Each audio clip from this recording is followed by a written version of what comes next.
The value of a man's life is not in duration. Life was never designed to be calculated in duration. Life was designed to be calculated in the essence of God that is witnessed to in time. You can celebrate birthdays until you are 100. It's a waste. Until your life becomes a channel through which God flows into your context. Life is not duration based. Life is God expressed through human vessels. The idea of life is not material possession. You can own 1 billion. You can have cars and institutions. But if God is not there, it is Babel. And when it becomes a tower, God himself will destroy it. Everything we have is a tool for advancing divinity. The idea was the ability of man to come into koinonia and express God afterwards. So when we look at men, what we should trace is the dimension of God that they carry. Man has no identity in Zion except as he becomes an expression of a dimension of deity. So if you study Hebrews chapter 11, he didn't remember what they had in time. Noah created an ark that was to save the whole world. It was not captured in the Chronicles of Zion. When the records of Noah's life were written, he said when God spake, Noah moved with reverence. So the fear of God in the life of Noah was the channel for communicating God. That was the only thing that crossed into eternity. The gifts of the Spirit that Noah had were not written in eternity. It is not needed there. Because eternity is a realm of perpetual continuum. You don't need word of knowledge. Noah built an ark for 100 years. And everything Noah built, he saw it in the Spirit. But that was not written.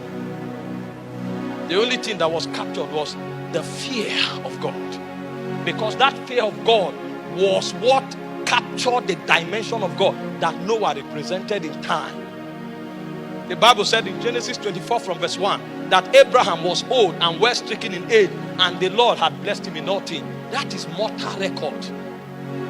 When you enter into the immortal realm, they didn't capture the silver and gold that Abraham had. It was his faith that resonated in Zion.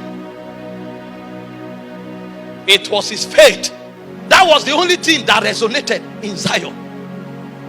Among men, mundane things can be numbered, not among spirits.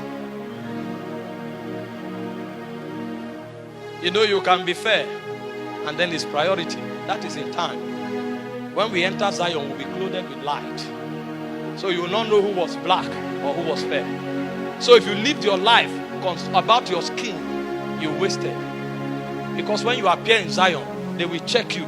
What is the signature of God that will capture in time? Moses was a prince in Egypt. He was one of the candidates that could become a pharaoh. But when Moses entered Zion, they didn't remember that he was in Egypt. The only thing that was captured was that he saw him that was invincible.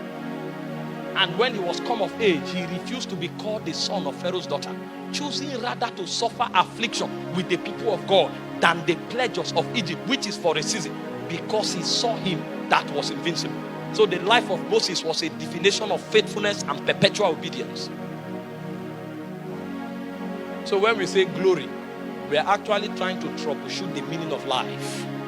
He said, for all have sinned and falling short of the glory of God. That means the glory of God is what defines life. The signature of life is the glory of God that human vessel can capture. The story of life is the possibility through grace for mortality to host immortality. The story of life is the possibility through the wisdom of God for mortals to be able to host deity, and they can communicate him in this realm.